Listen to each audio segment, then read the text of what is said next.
me to introduce you to Dr. Efua Prah today. She's a familiar face to most people in this room because she works right here at Stellenbosch University in the Department of Sociology and Anthropology. Today she'll be presenting her work on affective birth in South Africa, and her work focuses on the changing female body and the subsequent reconfiguration of embodiment, self, identity, and personhood in Delft, Cape Town. The work also feeds into a wider project of exploring the health reality for adolescent pregnant girls in South Africa who experience preterm labor. So Dr. Prah will present her work, after which we'll have a Q&A session, so please do make notes if you want to have the chance to ask any questions afterwards. So yes, without any further ado, thank you very much for being here, and we're very excited. Cool, thank you so much. Thanks everyone for making the mission. I hope you're having a wonderful penultimate day. Well, that's for the Stellenbosch group. Okay, so I'm just going to jump straight in. The presentation is segued by a film. We're busy sorting out the sound. I'm quite a stickler for getting the correct kind of screening experience, so the sound is very important. So hopefully we'll have that sorted. But generally the presentation is broken up into two parts. So the first part,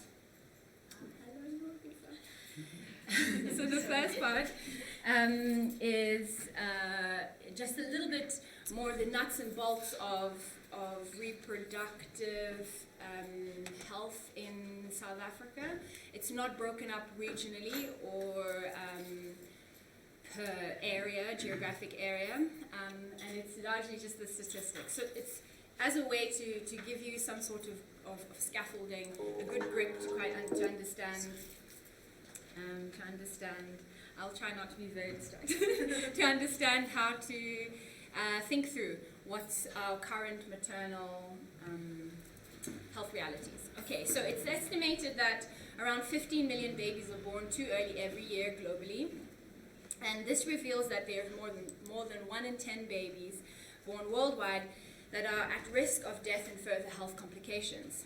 So the term that I'm using for this presentation and what the film is essentially driving at, although the participants never phrased it in this way, is preterm birth.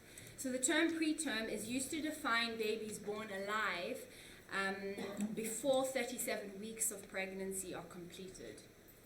Preterm birth is the leading cause of death for newborn babies, so babies born under 4 weeks old, and the second leading cause of death after pneumonia for children under the age of 5. So furthermore, those that survive may develop disabilities that remain throughout their lives, and these include learning disabilities and visual and hearing challenges. Sub-Saharan Africa and South Asia present the highest rates of neonatal mortality, with over 60% of preterm births occurring in these locations.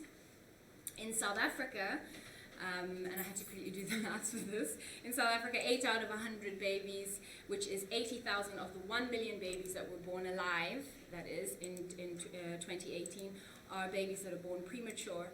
And of the 184 countries, I know this is a lot of numbers, 184 countries with recorded preterm data, which is an important fact,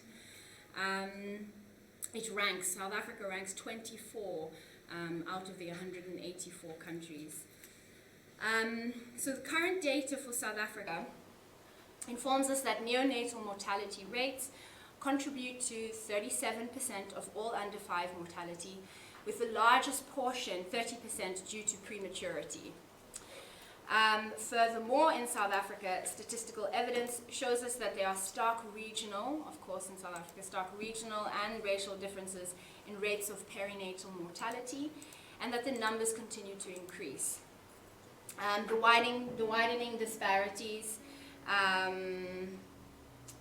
the widening disparities of access to adequate healthcare between the private and the public health sector is in critical condition. So the annual per capita expenditure in the private sector is around $1,400 compared to the public sector, which is, can I just ask you to just move it to one?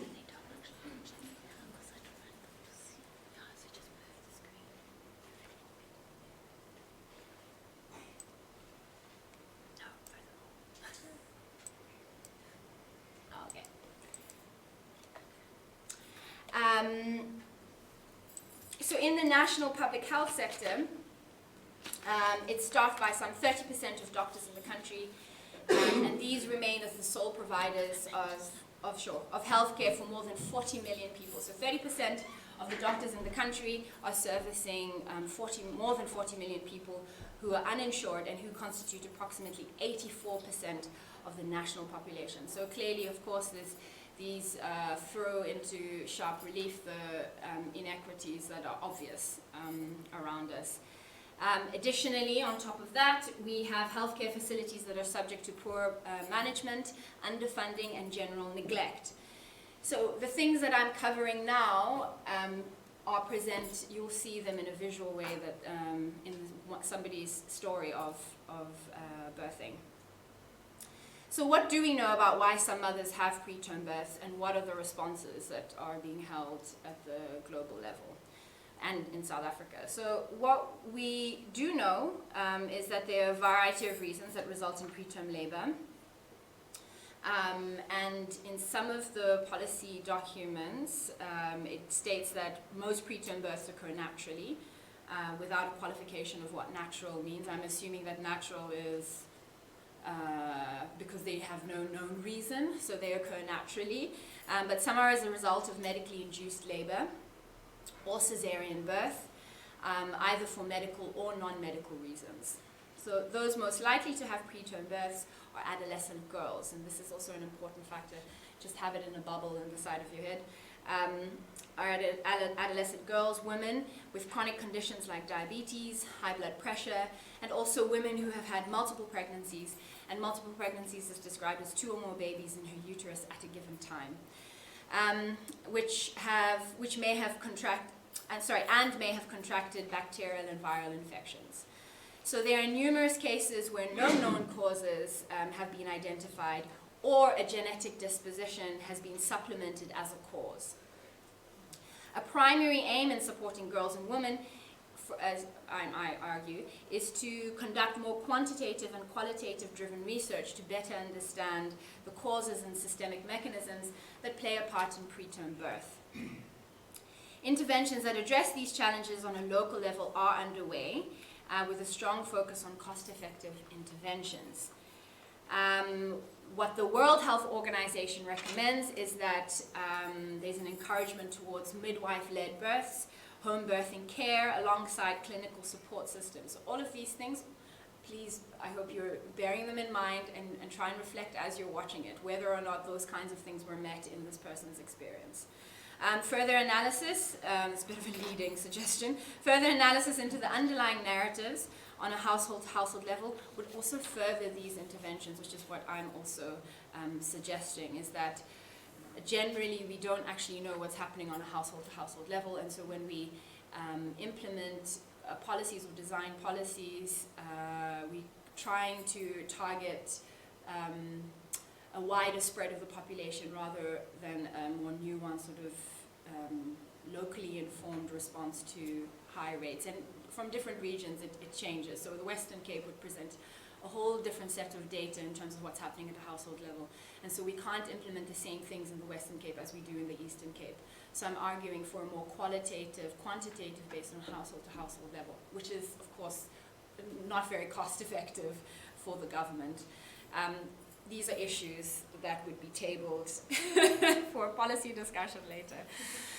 So South Africa experiences high rates of adolescent pregnancy, a fact that is further compounded by increasing rates of preterm labor. So presently, and globally, and certainly for South Africa, there's very little data available about the drivers of preterm birth, despite it being a major contributor to health outcomes of adolescent girls.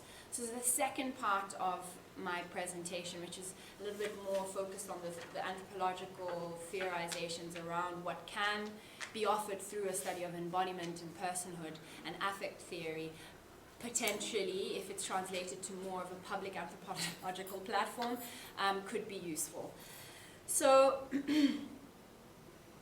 I think I'm not going to throw you with some more stats, because I think that's enough. But what I will say is that when looking at the stats, particularly around young women.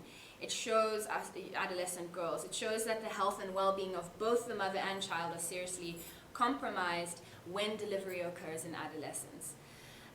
Additionally, the lived experience of adolescents and young people takes on a more directed, gendered, unequal reality, with women and girls facing myriad challenges. Not only do they face social rejection, sexual harassment, inter-partner violence, sexual and domestic violence, but there's also a larger education system that shuts them out of pursuing any sort of possibility of gainful employment for a future. And also, you know, there's lots of research done in the educational opportunities compared to young women or young girls that delay or who don't have the reality where childbearing is part of it. So attending to the multiple factors that result in preterm labor requires strategic and in-depth research that targets both the biological, clinical, environmental, and social behavioral realities. The project that I'm working on, which is, this film is a sort of like a precursor to it. What I'm trying to do is to present data and provide analyses that will identify possible socioeconomic realities and politically framed causes in order to decrease the negative outcomes associated with preterm birth.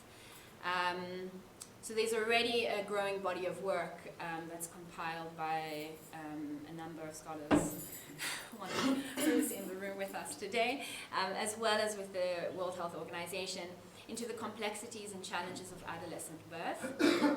And what I'd like to consider a little bit more is how phenomenology and feminist theory work as important axes to better understand and to account for the socioeconomic and political complexities of young women or pregnant adolescents.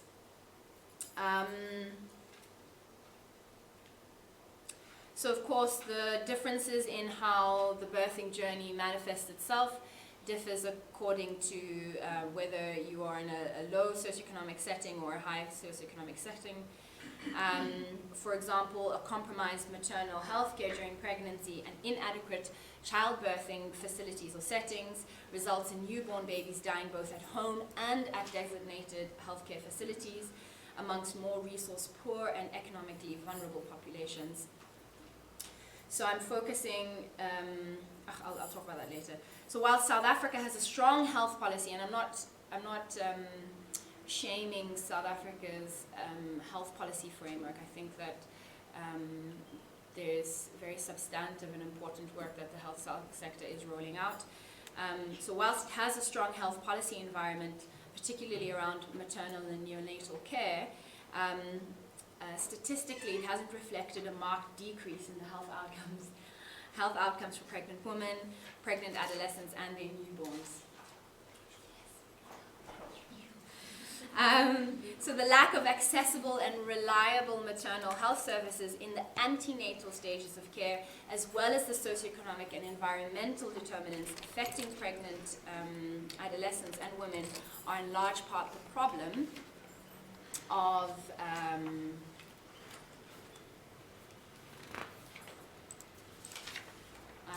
they said that there isn't place for... Yeah, a large part of the problem.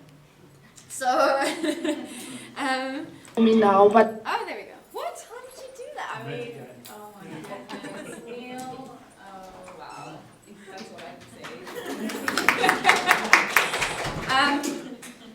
say. So, currently only a handful of countries, and I'll name them because I think it's important to name them. Belarus, Ecuador, Latvia, Finland, Croatia, Samoa, Lithuania, Estonia, Antigua, Barbuda, Japan, and Sweden have managed to decrease the rate of preterm births. And this success rate is largely as a result of the provision of continuous ante- and postnatal care, adequate nutritional intake, and less burdened healthcare systems and networks. So that last part there is a little bit more of a focus on a health systems approach, which I think for South Africa's healthcare system is not necessarily an approach or a framework that is currently in practice. And it's very important because if we don't look at health in a systemic way and we're just operating separately, we lead into these issues of a very overburdened healthcare system. So I know also that the NHI is fast approaching.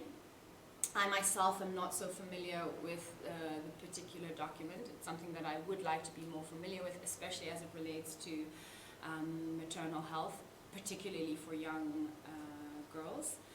And so I'll be closely following that, as well as I think it would help me better inform the young people that I work for and work with. So this group of people, and they are present here in this short documentary, are people I've been working with since 2010, end of 2010. And they're living in a part of the Western Cape, part of Cape Town called Delft. I mean, it's very complicated, which is part of what my ethnography is about. It's a more complex issue around housing and access to service delivery, just basic service delivery. And so this comes after 9 years of working with them. So I met them when they were about 12 years old. And now they are young and having children of their own. And it's very interesting to see the trajectory and to sort of do an analysis, a longitudinal analysis of the outcomes and the realities. And they differ, of course, from the group of 6 to 10 people that I worked with. They differ remarkably. So that's also, once again, a motivation for looking from a household to household level. We can't just blanket all people in low socioeconomic areas as, okay, they need this, they need iron shots when they're pregnant, because from household to household it will differ. Okay, so that's the nuts and bolts and the grippy stuff. And now I hope if we can just pull down the shutters, so those people who are sitting along the shuttered edge, if you could just pull them down, and then we can begin.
Tsunami too.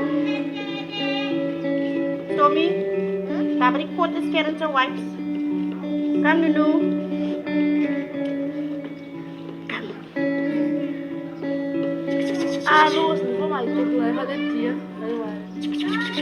I'm Nasika Kamal. I stay in Delft. I'm a backyarder. Yeah. And I was a mom of 2 children.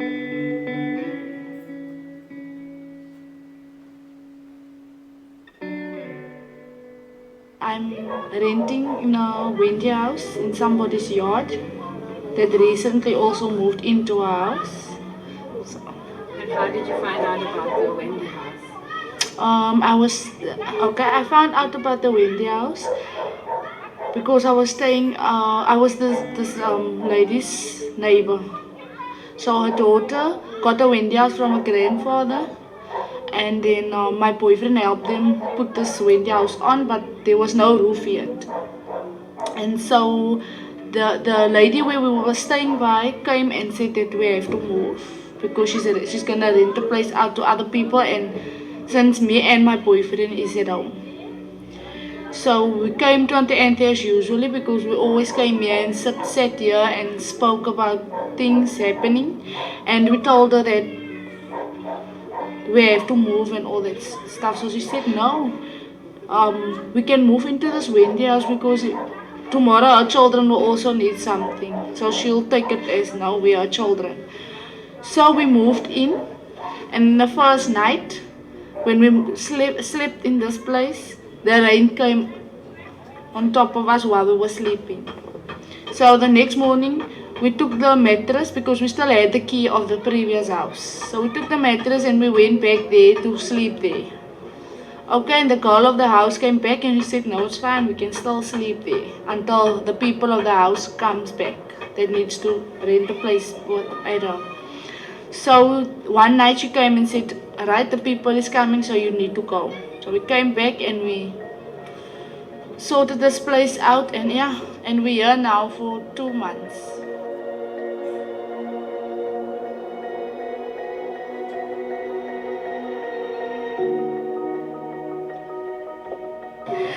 I'm Anthea Williams, and my most favorite thing to do in life is to be around people.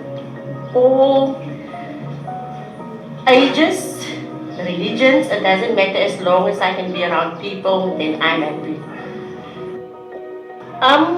Being a mom, me personally, it's the most beautiful thing ever. I love my kids. I'm one of those parents that will die for their children. I don't hide this stuff. Yes, I do be a little bit, maybe too overprotected sometimes, but to me, motherhood is the most beautiful, beautiful thing you can ever be. So, not only to my kids, everybody's children, if I can have them all around me every day, then I'm the happiest person. Like I always used to tell my children, my kids should be somebody else's kids. Somebody else's kids is my kids. So yes, I think that's the most beautiful thing that can ever happen to a mother, is sharing a love with the kids and yes, getting love in return.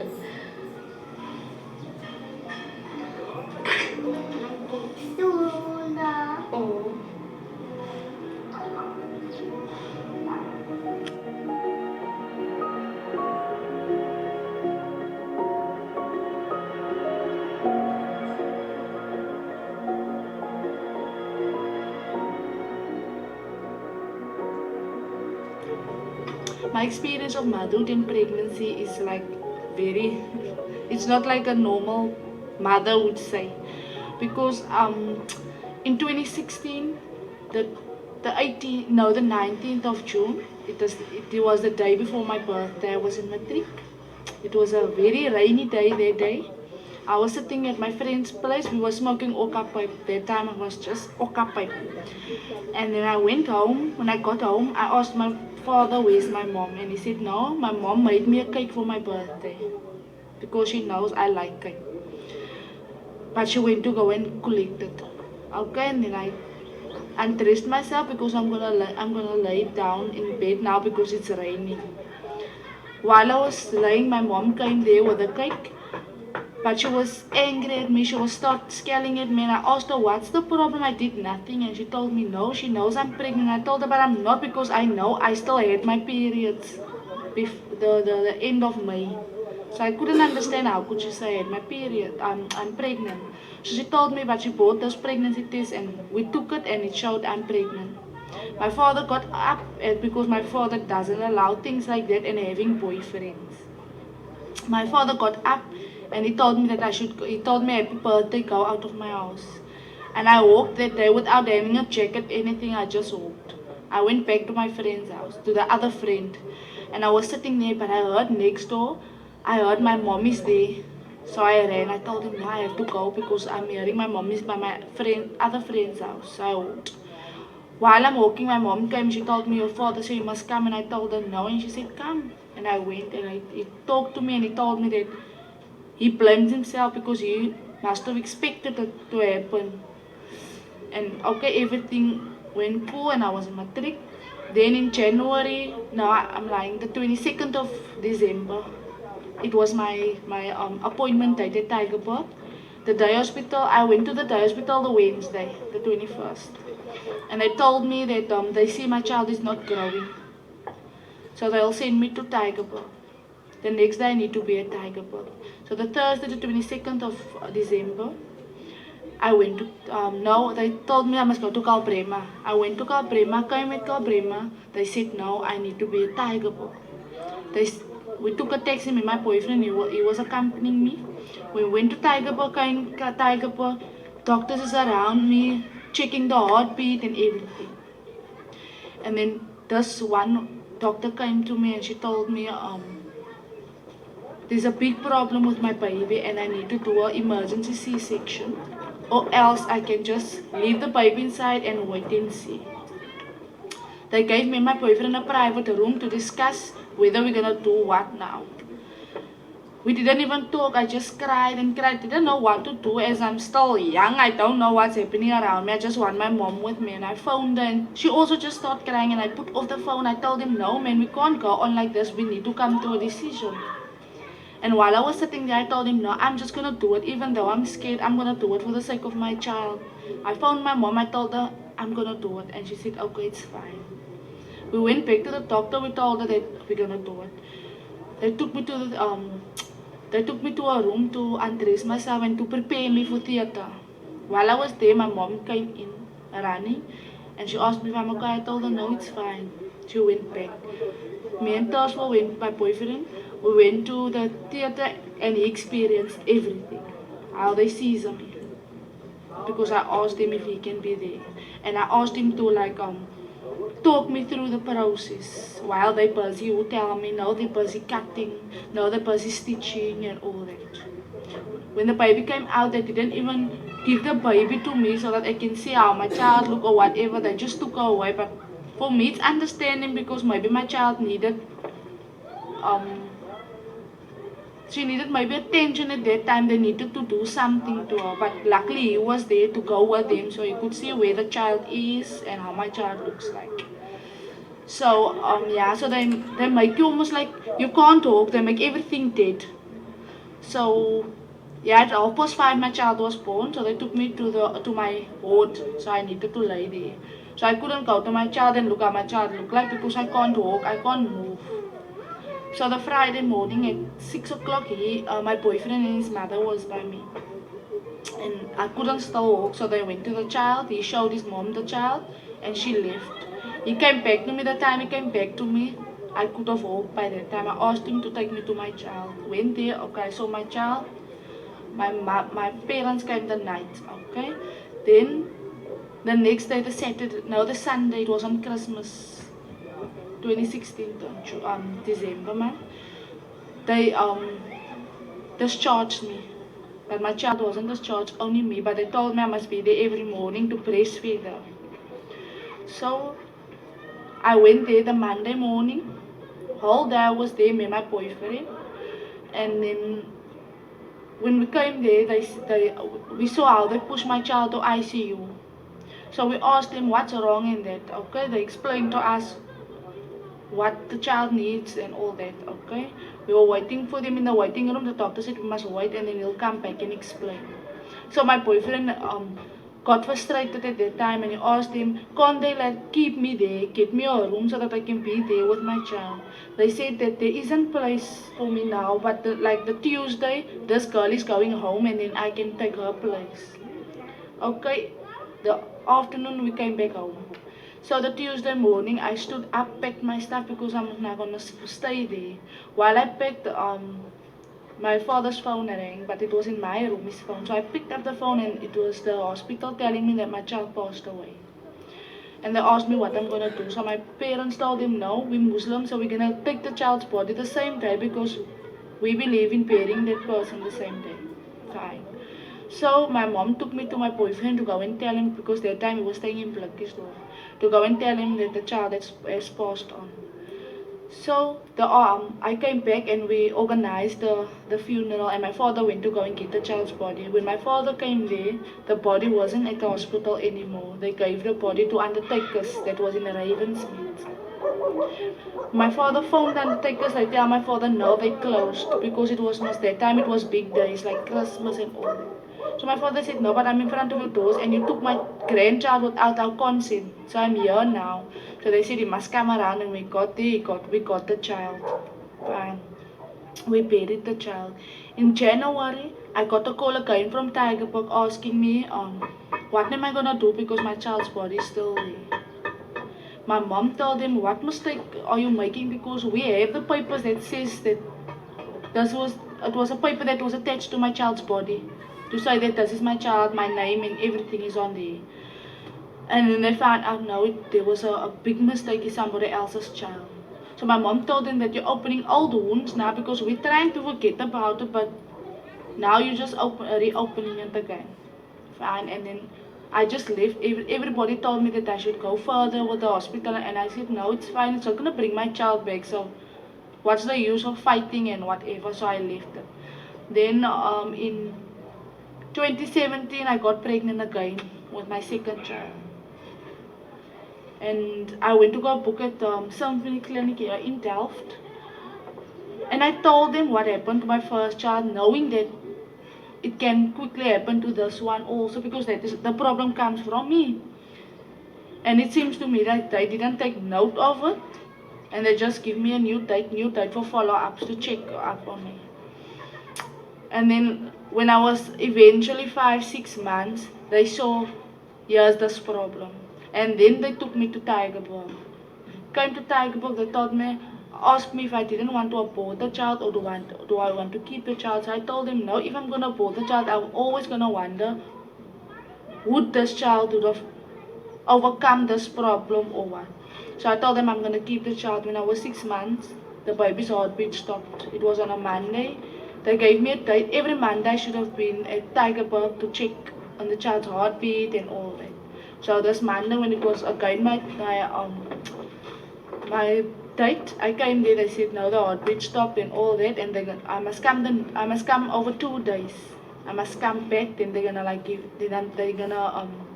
keep me there, and then they're gonna give me pain so that the child can come out. I was laying there for 2 days struggling for this child to come out, and eventually came out.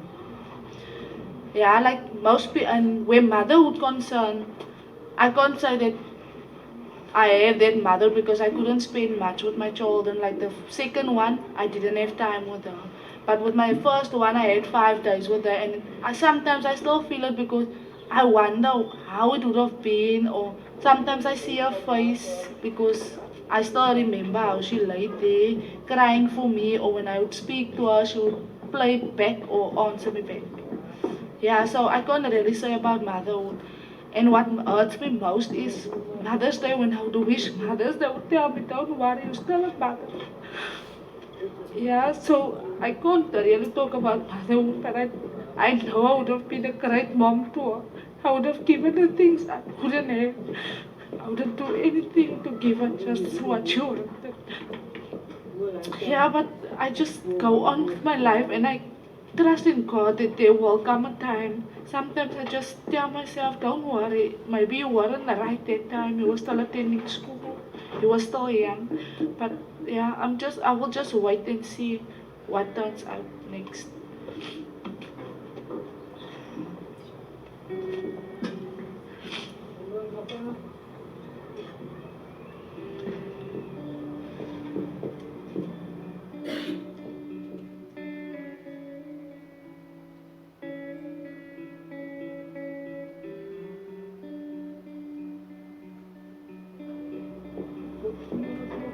And the thing is,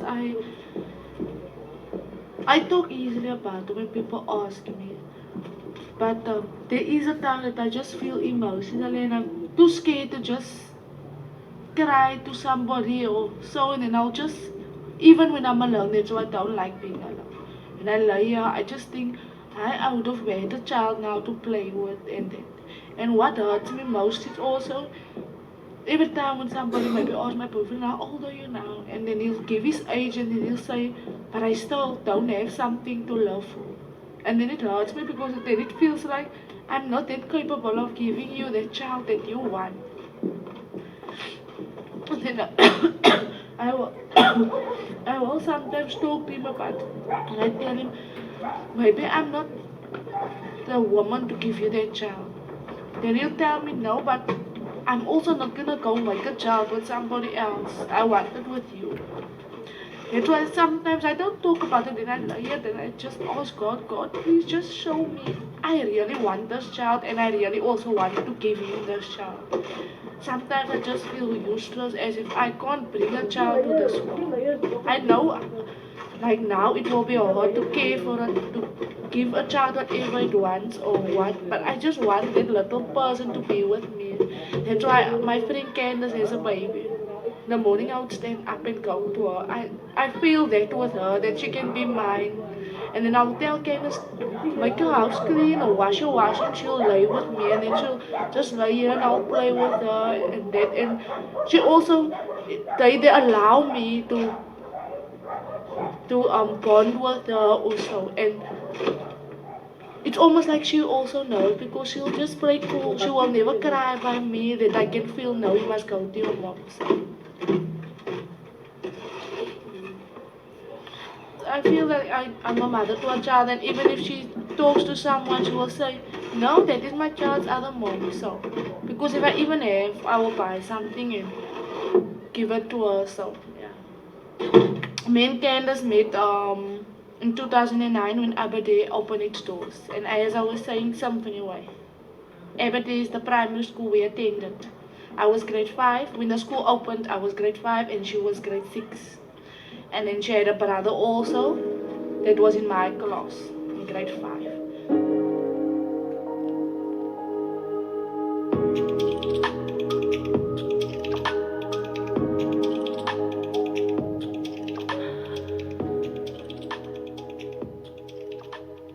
Vriendskap vir my is baie waardevol. Ek sal nie haar vriendskap wil verruil vir enigiets anders nie. Ja, soos elke vriend is dit ons ups and downs, maar omdat ons lief is vir mekaar sal ons altyd daardeur kom. En ek sal altyd vir haar ondersteun en soos sy vir my ondersteun. Wat ek die maalste van Nasief is nou, as die wyse is met my babietjie Keren. Sy is soos 'n ander maag vir Keren. Ik kan inderdaad met wat keren na zeker te nemen. Ik kan mijn tangetjes doen wat ik moet doen. Of na zeker als de dag kan die beginnen als ze nog een bij keren geweest is. Of wanneer keren te lang weg vanavond. Zoals keren slaapt, ze altijd naar keren te komen. Zij dat type moederliefde voor mijn baba. Wat ik je gedankt dat de vriend zal kan ik voor mijn baba. Dit is waar waardeer ik na zeker als een vriendschap bij.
There are a number of things that are going on in that experience. I'm not going to touch on, I'm not going to split up the story into different parts, but what I do want to explore or have a discussion about is the changing female body and the subsequent reconfigurations of embodiment, self-identity and personhood, and how motherhood is born in strained circumstances, but also in other kinds of circumstances. So the idea of family not necessarily being something that's associated with consanguinal links, which is of course something that has been fully researched within South Africa, kin networks, and how communities are structured not necessarily around consanguinal relationships, but also through affinal relationships. So what I would like to discuss is how we are understanding the corporeal nature of life experience. So the discussion is quite, I don't want to get into the specificities of this particular story. I hope in the discussion afterwards that we can possibly attend to what we've all watched more directly. So in saying that, how I'm theorizing around it is using the work of Thomas Chaudas and his idea of embodiment. And in his work, he moves away from understanding the body as a subject on which things happen, and more to focus on the essentiality of being in the world. So I'm quite interested, not necessarily in how bodies are made or ideas of self and identity are reproduced, but I'm more interested in how the more subtle expressions of how we come to know who we are. And I think that the birthing journey and pregnancy offers us, at least in anthropological figurations, really fertile ground to try and explore this art of sensibility. I'm also working with Cecilia McCullum's engaging ethnography of the Kaxinahua people in Brazil and Peruvian Amazonia, where the body is seen to be grown through materiality, linguistic, and spiritual processes. And in this understanding, life gives service to a body that knows. So we are in our personhood, where knowledge is not necessarily something that is being typecast and placed upon us, but rather it's an ongoing process of understanding I suppose more the immaterial sense of who we are and what it means to be in the world. So central to the argument posited is the idea that making ourselves human is an ongoing process that begins in various ways across several layers of socialization and indeed incorporates the affective presentation of the senses.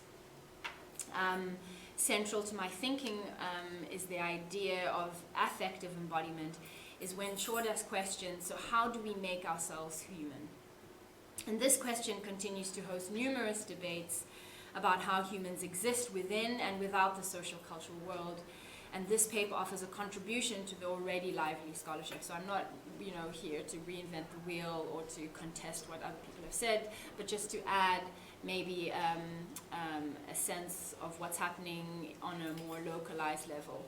So how would young mothers in Delft be making sense of the affective world and how that feeds into the experience of personhood through motherhood or through birthing? So much of what has been discussed in pregnancy and birthing has used a feminist theoretical lens. So there's been the works of Claire Hansen, which was more like a cultural history of pregnancy, or Sheila Kitzinger, who's looking at the politics of birth, or Amy Mullen's work, which is looking more at the ethics around birthing. And what I'm wanting to do is to keep within this important work, but also to study embodiment and the body using pregnancy and birthing as a vehicle to better understand the art of sensibility. So I'm also very mindful of the time, And I want to have a wider discussion and to hear your opinions about this particular theorization, about the film, and also about the stats. There's many things that I wanted to try and do. But I think, so in Claire Hansen's work, where she's mapping out the historiography of birthing and pregnancy, the pregnant body is both subject and object to transgression and transformation culturally and physiologically.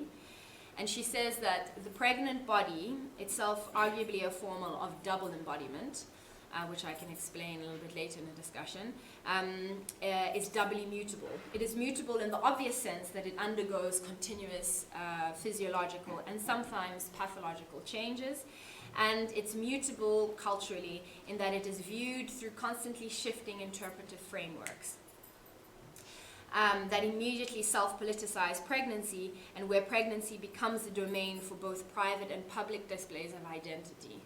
So this also for me is quite an important thing, where the journey of pregnancy is quite a personal, very transformative in the immaterial sense, and yet it is also the landscape on which we are pathologized and prodded and poked, and it's very medicalized. So this interaction establishes the epistemology of life grown through the ages, and is the entry point contributing towards theorizations of self-embodiment and personhood. So this type of epistemology is based on the knowledge accrued through a series of tangible and intangible inscriptions lived during the course of one's life, where the body comes into controlled contact with aspects of the environment in their material, verbal, and sometimes spiritual forms.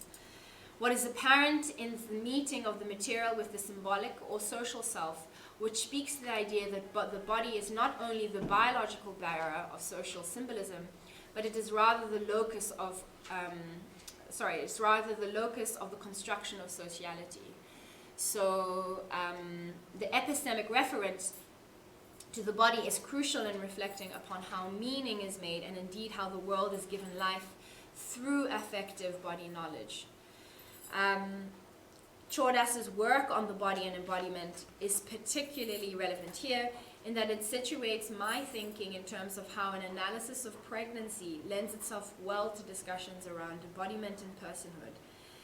And in his book, Embodiment and Experience, Chodas highlights the importance of forwarding the discussion about embodiment in the body, reworking how it is conceptualized, and reframing how it's being analyzed. So this, he posits, is carried out primarily through revisiting the methodological processes that allow for the reformulation of theories on belonging, identity, and personhood. What the study is attempting to do is to try and push the discussion to the more subtler turns and twists that happen through the pregnancy journey, and how that might be related to our socio-cultural and political environment. So what kinds of things do we have access to? Healthcare and medicinal resources do we have access to, and how does that impact how we experience our self-embodiment that is afforded through pregnancy? So if I have an experience, as we have seen with the young woman who's living in Delft, who has got a whole bunch of socially determined precursors that have, resulted in the kind of birth that she experienced, and her identity script and her journey into motherhood is so marked by that experience. Yet on the other hand, her friend, who is within the same socioeconomic belt, has had a very different birthing experience. And so what kinds of identities and senses of personhood and belonging are we crafting, or can we craft, when we analyze the experience of birthing and pregnancy as something that may be able to tell us a bit about what it means to be human and what it means to be the people that we are. Cool, thank you.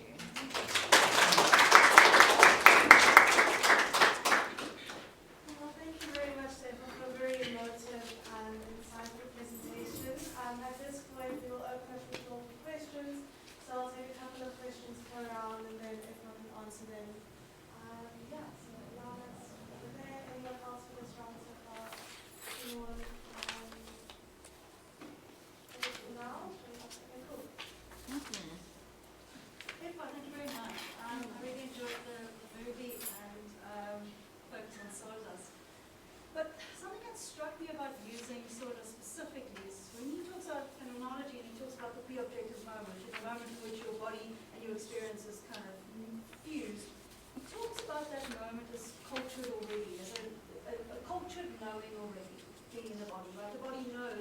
And that is already culture. And that's where he differs from Merleau-Ponty, of course, right? That is culture. But what we have, seems to me, with these young girls is an unknowing. With your body, when you don't know, and that seems to be her experience was not knowing. She was crying with her boyfriend. She said, I'm not adult enough. So there's this unknowing. So how do we make sense then of that experience of not knowing? And then is that where the affect comes in? Or is it the birthing experiences? So where does culture come in if you're using sawdust in that experience?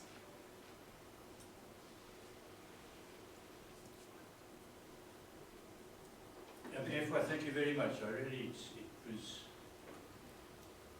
It was also touching, which often doesn't be your presentation, I'm saying. So my question is somewhat similar to the one you've just had. As I've mentioned to you, I've been to Delft a number of times because my partner actually works with teenagers in Delft, and there has been recently at Hindle High a movement of trying to bring back those learners at Hindle High who have had children and who stopped going to school. So it's an issue which she and I have spoken about. I suppose my question is, why has, in these debates you're looking at, why has the issue of how much teenagers know, and particularly how much female teenagers know about sexual relations and about pregnancy, that would potentially give them a little more agency over the decision that could be taken about not whether or not to fall pregnant, but to try and time when one would like to become pregnant. And just to make a last point, I remember 15, 20, 25 years ago reading about research done in Johannesburg where contraceptives, where the pill was used not to try and have fewer children, but to enable women to be able to decide when they would like to have their first child and how to space the children. So, I mean, the research pointed to if you have that education, if you have that knowledge, you're able to have a little more agency over deciding when will you have the first, and if you would like more, I mean, with the father. So I suppose the issue is, did you look at all at the education that was being offered at primary school and at Hindle High in Delft, and how adequate is it or was it? Okay. Can I ask a very short question? And preface it with a comment that says, the pain I saw in the video reminded me of the pain I've read about in the Bible, about the women who were anxious about giving birth to a child that would kill a snake. And I can see that pain in that young woman's eyes when she cries about not having a baby. Can you talk about the absence of the fathers or the absence of the male voices in the project? Okay. So I'm going to start with the second question. So part of I suppose, let me say, my critique or problematizing of the idea of low socioeconomic areas is that they all can be typecast, and there's a danger in falling into the idea that people in low socioeconomic areas, that if they have high rates of adolescent pregnancies because they don't know education-wise. So the issue in Delft is not that they don't know about pregnancy, and the issue, and I would like to do a little bit more research in lower socioeconomic areas. It's not that the education is not available and it's not being provided in the schools. Particularly for this young group of people that I worked with from such a young age, they knew way more about not only about sexuality, sensuality, and sensations in the body, and a language to describe the sensations in the body around arousal, around sexual intercourse. They had, I was, when we first did our as they moved from a different way of inhabiting their bodies, and I started seeing that they wanted to have more discussions around sexuality. So we ran workshops around sexuality, and they had a vast knowledge of how to negotiate sex. There was lots of sexting, lots of flirtations. So for me, the issue in low socioeconomic areas, let me rather speak about Blikkiesdorp, The Hague, even more specifically, because that's very important, is that they weren't lacking in education. That the reason that they were falling pregnant was not because they didn't receive adequate family planning information. There were so many other compounding issues. And so added to that, one of them is something very interesting that I've recently learned in this year, spending time with them, is that in terms of fatherhood or being a man, it's associated very much to your reproductive clout. So if you're able to have children, it shows that you are showing that you are able to take responsibility for something or somebody other than yourself, which is a marker of manhood. So, and I'll come back to the question of 3, but just have that as a segue. So they have a lot of agency. They speak very vocally, very loudly about their sexual experiences. The outcome of her having multiple stillbirths is not because she didn't know, and that's also leading to the first question around Chodas's use of culture. I would argue that the kind of knowledge that I'm interpreting is not a knowledge that is out there, but a knowledge that's within. And so her expressivity of, when she says, I didn't know, I would say that is also using almost a performative language. I'm young, I don't know, but actually she knew, she has always known actually that there's something that's amiss in how she's experiencing her pregnancy. So the second time around, where she went to the facilities and she says, listen, this is my track record. I know that I'm sensing that something is happening. Please can you keep me updated. And the healthcare system in that instance failed her because they didn't recognize the knowledge, which is part of that affective theorizations, is that there was not knowledge a priori, but that sense of the art of sensibility that I'm trying to grasp at, or I'm trying to explore a little bit more, is how can we use embodiment and affect theory, the merger of the two, to further make sense of an internal compass that's somehow embodied the political economy, embodied the culture, embodied the language, embodied the performance. And so you do actually know, as much as she's saying there that she doesn't, I think that is also the performance of a language of, I'm young, I don't know my world, please doctor help me.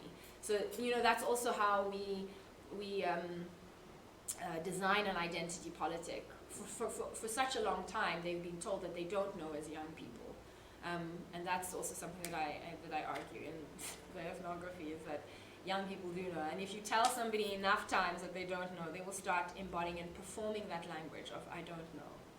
But she did know, and she did communicate with the healthcare facilities. I know something is going on. And then at the end of the day, no one gave her the right kind of support. In fact, her family gave her the right kind of support in that instance. So going back to your question, interestingly, for the families and the families that I work with or for in Delft, all of them have been in long, protracted relationships with the loved ones, which is also something that's contrary to what people expect in low socioeconomic areas who are sexually active, that you are just willy-nilly having sex left, right, and center. So for these young people that I've worked with, they've been in stable, long-term relationships with the same partner since they were like 13, 14 years old, and they're now like 21, 22, having children with those people that they fell in love with. So that's also interrupting this narrative that low socioeconomic areas are replete with sort of moral ambiguous behavior. And yeah, we considered that, me and Kim Keating. The longer documentary which we're making will incorporate the male voices, particularly because the film is about the shape of motherhood, but there certainly is the way in which she also languages her position in her relationship is very much in relation to her partner, and so they occupy a huge part of it, and her idea of being a woman is also in relation and in iteration of how her partner sees her worth as a pregnant woman. So she's losing currency in the relationship because she's unable to birth a child. Despite, and she already says, I know that I might not be able to support my child, but it's so important to me as part of my personhood that I begin birthing. Also, there's a much larger, interesting thing that's going on with the mother, the grandmother, who is passing on the idea that this is what is important in your life, is that being a mother is the greatest gift that you could give to the world, which is also, if you you do a political economic analysis of it, it's very interesting what you could analyze there. Yeah. And then just another round of questions.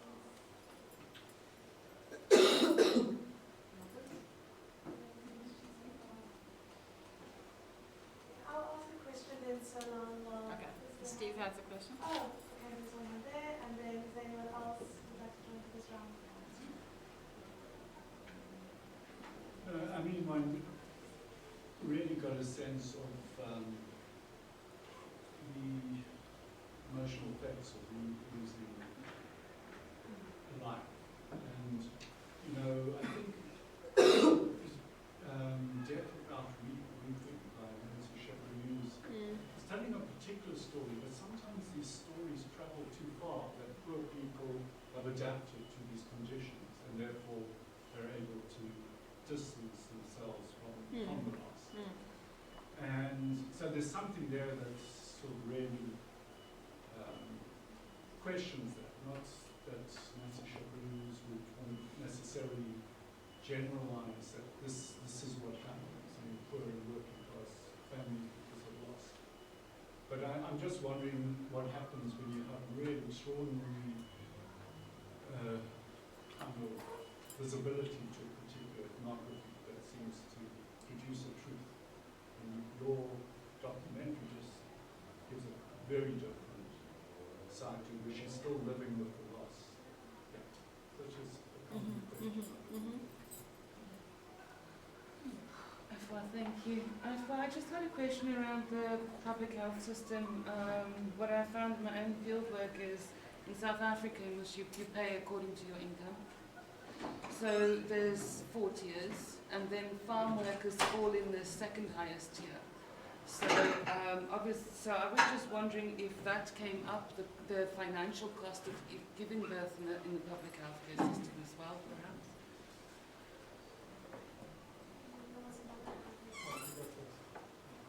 I just wanted to know whether there are any existing or emergent support networks or community-based support to translate this, which you call the knowledge within, that these mothers have, to other expected mothers or to other mothers who have gone through the same type of loss as maybe a way of empowerment and healing.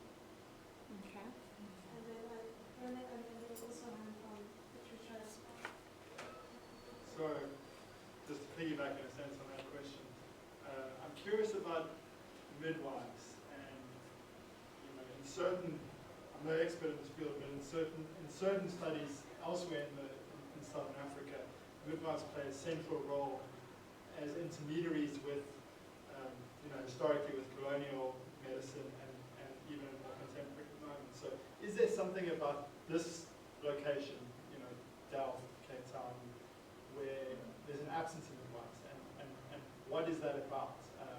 How does one think about, even if not midwives, maybe you could say more about elder knowledge, elder women's knowledge in the birthing process as intermediary with failing public health systems or public health systems that don't pay attention. When, for instance, your protagonist said, this is a risk I'm potentially a risk factor, there's a risk, this is a risky pregnancy, potentially, pay attention.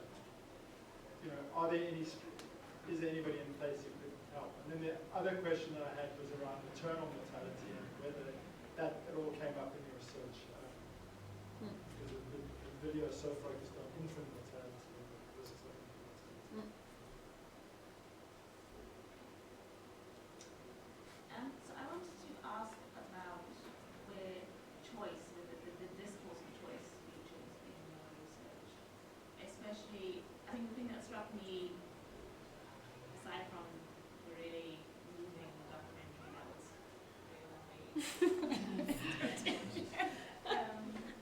was when she describes her first experience, when she's told to go into a private room and then decide what to do. I think there might be something about the way choice is described, especially in the world of pregnancy and birth, especially in the kind of normative discussions about what the experience of pregnancy and birth is meant to be for a normal mother, to use your protagonist's words. That it's meant to be, especially for someone who has access to, say, private healthcare, the ability to choose whether to have cesarean section or a natural birth, or to use midwives or not to use midwives. And I wondered if the discourse of choice featured for religious work too. Good question.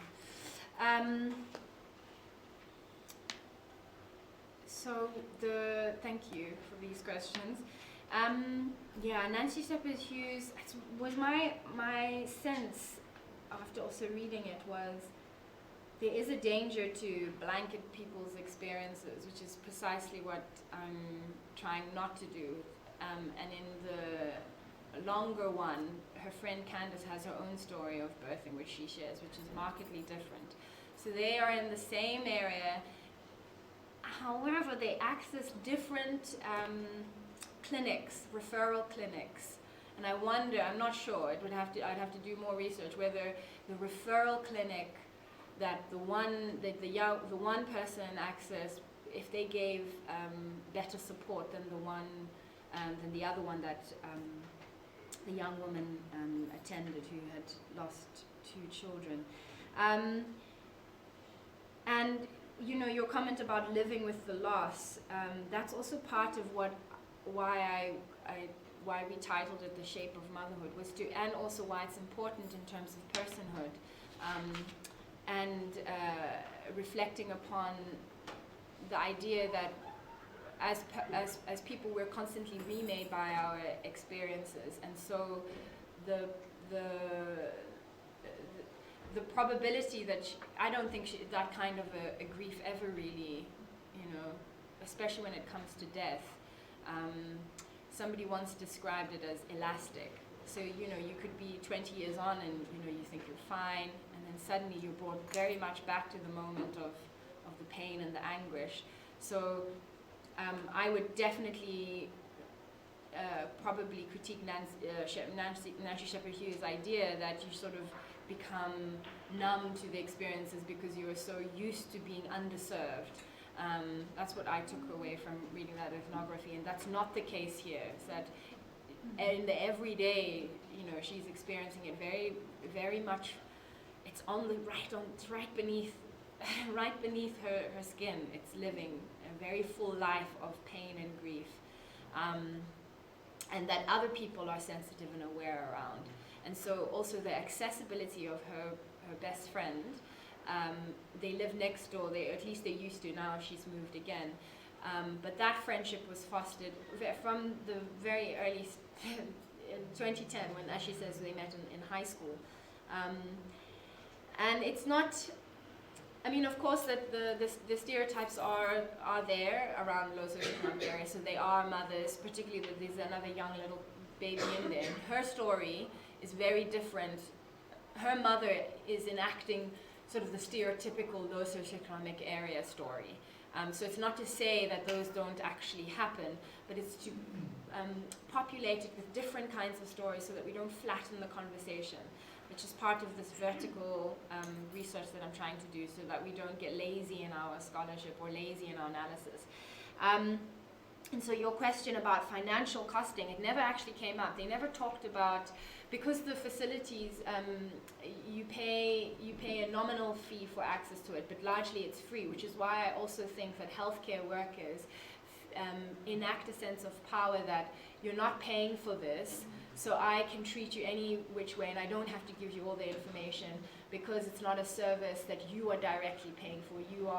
You are being serviced by the government, and so my fealty is to the government and not to you. I'm in service to my job, and of course they're pressured by the under-resourced, overworked, underpaid, and then it becomes an analysis on a health systems level, because of course the healthcare workers themselves are inundated with all kinds of different pressures, and so they're not just they're interfacing with patients, and they're carrying all of that burden. And so I wish it would have, I wish there could have been a modicum of financial transaction where I'm paying for the service, or but also the idea of the nation state, that whilst taxes are being paid, people in low socioeconomic areas don't feel that they have any bargaining power, because they're not in waged labor.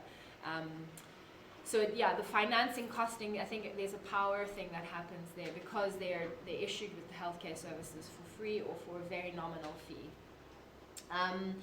And then there was the community-based support to do the work of translation of what is happening in the internal world. No, I don't know any. So at the healthcare facilities, it's very much a biomedical approach, where you'll be referred to counseling services, which she was also had very much is within her right to request counseling services, but often it's not provided for people in lower socioeconomic areas, and also people in private healthcare. You have to actually request to have counseling service if you've experienced a stillbirth. And that's definitely not a given in the public healthcare facility. And then midwives. Yeah, I mean, that's so what I was fascinated about, particularly with the two young women that do feature in the documentary, is that both mothers knew that their daughters were pregnant before the daughters knew. And it's not mentioned in the documentary, but both of them had their menstruation and still were pregnant. So the normal thing is that, well, not the normal, the performed, whoops, the performed sort of, I don't even know what the right phrasing would be. What people expect is that you're suddenly, you stop having your period, and this is the major signal that you are pregnant. But for both women, actually, they continued having their period, and it was their mothers that, she as well says, I just had there's no way I'm pregnant, and the mothers were like, my kid's pregnant. Both of them knew that they were. I don't know how they did that, but maybe it has something to do with this sort of tapping into it, and this is part of that affective knowledge, and it's part of that, the art of sensibility. What do we actually know about how we're constructing what knowledge is, and what passes as actually valid knowledge? Where are we going to put the mothers that know that their daughters are pregnant before their daughters know? In the presence of hard scientific fact, you've had your period, why are you having a baby? I don't understand this. In fact, for the other young woman, she had her period for 2 months into the pregnancy, and then the 3rd month was neither here nor there. So there's that. The presence of midwives. Midwives don't operate. They operate within the healthcare setting, and they are overburdened. So access to midwives. If you're in the private healthcare sector, and that's a really interesting current work, you have access to private midwives. It's just, home births, water births, candles, all of that is available if you're in a private healthcare sector. But in the public health sector, the midwives are not operating with what the private healthcare midwives like to call the art of birthing. There's no art of birthing in the midwifery that's practiced in healthcare settings. It's literally come in, and as you're told, here's a room, decide. Are you having a cesarean, or are you going to have this baby? Are you going to see what happens? It's up to you. Now we're giving the responsibility over to you, which is this issue around choice. the discourse of choice. I think that would be an interesting analytical point to look at. That, yeah, very limited time, especially she's been made to make a choice whilst she may know sort of in the inner workings of her body that, and then also the inner workings of her mind, if she doesn't see it to the end, there's the whole what if possibility, because in this world where nothing is certain and science really has proved us wrong in terms of am I pregnant or not, it's possible that my baby, despite what the doctors are saying, they aren't really in the know-how. And I think, this would be a gross generalization, but it's almost like, no, I'm not going to make that analogy. Never mind.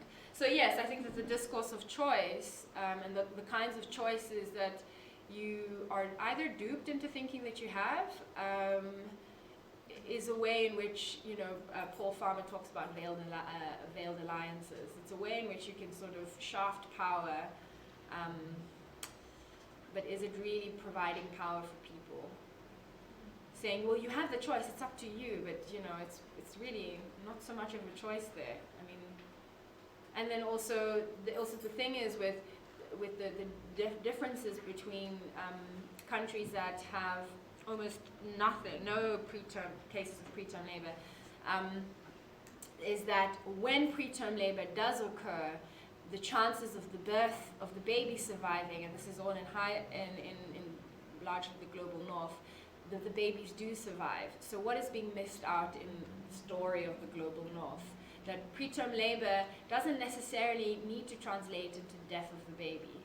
So what is happening in those healthcare facilities that is able to make the bridge? Is it because they are having better postnatal support structures? Is it because of the nutritional and caloric load that afterwards they're able? Is it, what kinds of, did she need a booster when she was breastfeeding nutritionally in order to, who knows? Should she have been provided a bed instead of leaving her infant at the hospital? Skin-to-skin contact, was that even accessible for her in a public healthcare facility? And so all of these things are written down in the policy. So South Africa has an amazing healthcare policy when it comes to maternal health, but in the rollout of it, because of the lack of a systemic way of looking at health, a health systems approach, we're shortchanging a great number of people. Yes. I think that was the last question. Cool. We have about 5 minutes if there's anyone with a last question that they want to ask at this point. If there's any other hands at this point. Thank you, Efua. So I'm just wondering, a very quick question, I think you touched on it a bit, but maybe you can expand a little bit more. One of the things I noticed from the woman that was speaking was really the idea that part of her becoming and making of herself was through motherhood, right? Becoming a mother. And so I was just wondering if you picked up from being in that space for such a long time, whether or not that is something that comes to be, or there is a moment where there's a shift to, kind of thinking about yourself in that way. And the second part of that, perhaps they related, is just asking, did she imagine or did you pick up other ways in which self was made, or could possibly become, you could possibly, become yourself a bit more? I mean, I know she goes over to Candice's house to kind of, I'm hesitant to say compensate, but to, hang out with this little baby, so there's some sense of the building blocks are still there and you're still coming into it. But outside of that, are there other ways in which she imagines herself kind of really coming to her fuller self? Thank you for asking that question, because after I've said many times that I also work for them. So one of the things that we're doing is they both, of the 6 children that I worked with, one was married off at a very young age, and one dropped out of school and started attending Kafi school. The other dropped out of school. Two of them dropped out of school. So all the boys in the cluster, males, dropped out of school, and only the girls, save for one who was married off quite early, they matriculated. So there was this idea, the sense that a lot of her identity was wrapped around motherhood, particularly because I think there's a lot of responsibility and a lot of sort of, I wouldn't call it status, but I'm still trying to wrap my head around I wouldn't call it fixation, but the passion for motherhood at such a young age. And perhaps it's because so much credibility is afforded to you when you are a mother, that you also have more bargaining power because you are now a full woman. And so the edge of university, which is a whole other topic in the ethnography that I will write, is also looking at the ways in which the education system has shortchanged them. So she wanted to become a lawyer and eventually a judge. But the subjects she did in school, she was unable to do so. Although she did very well in school, none of the subjects didn't get her into the course that she wanted to do. And when she was younger, this was her identity. I'm going to be a crime judge. That was it. And when she finished matric and slowly that kind of an identity of going to university folded away, the one about motherhood became a little bit more prominent. So I'm wondering, now that they have applied to different universities, whether the story of the centrality of motherhood will shift. Perhaps it wouldn't. I'm not sure. And I realized that I didn't answer your question about maternal mortality. I haven't actually. It hasn't come up.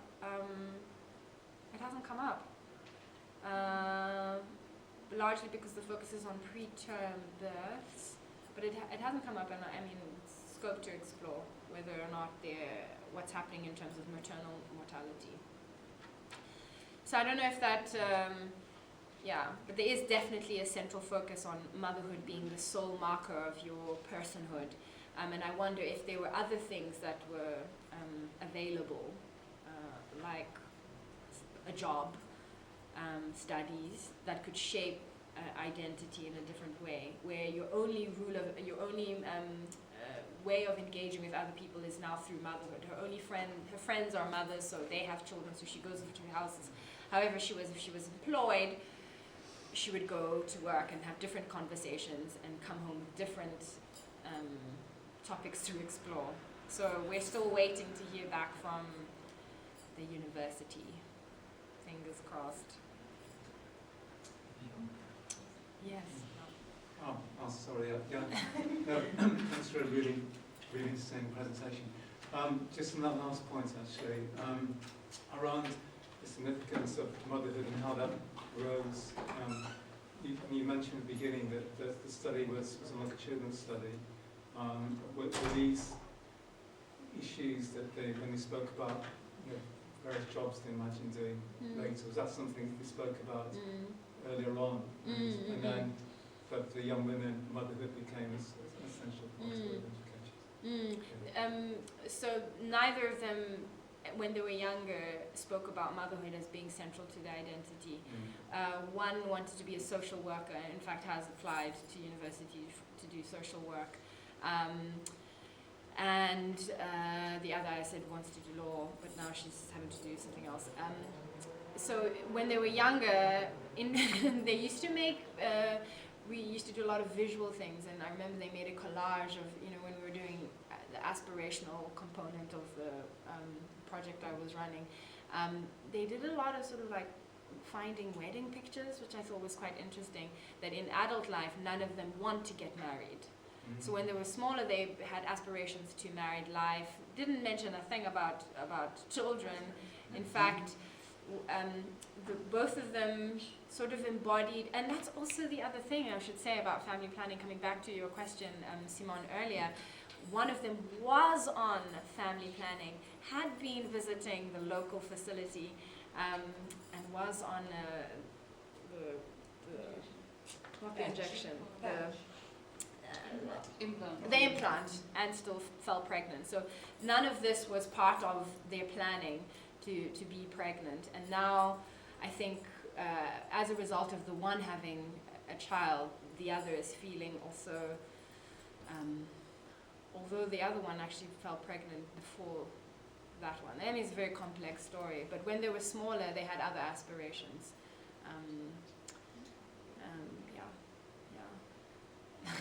I don't know if I've answered you. No. Yeah. Oh, okay. I know it's a very small question. Okay. No, it's really what I was trying to get at earlier is really captured well by Adithi's The Danger of a Single Story, and particularly with motherhood. So when one thinks of, I don't know whether everybody knows, the Nancy Shepherd-Hughes, it's a very powerful account of how women try and deal with the grief of losing an infant and stuff, and it's just such enormous kind of airtime, in terms of anthropology discipline. So it's very powerful, but you're coming in and you don't want to simply say, well, it's not always like that. It's actually the proliferation of stories, experiences, and I think your work is showing that. Okay, great. So it's not shepherd use or not shepherd. Yes, yeah. It's not about throwing the baby out with the bathwater. I'm sure that was a reality. And it is a reality for a great number of people that this is how they cope with grief, is to sort of, but the thing is, in this postmodern, essentially the paper is very postmodernist, is that there are multiple truths. And there are multiple ways to describe our world, and I'm hoping that the birthing journey itself affords us this sensibility that allows us to touch into the less explored ways of being. And what does that say about society? Thank you. I'm sorry. Thank you guys for listening so attentively and for your questions. I appreciate it. So on that, I would also just like to thank you for a very immersive and insightful exploration of motherhood, and to keep in mind that the shape of motherhood and pregnancy is very vast, and there's a lot of stories to tell about as well. And then I'd also just like to invite everyone to join us for lunch at just down the road, and we can continue the discussions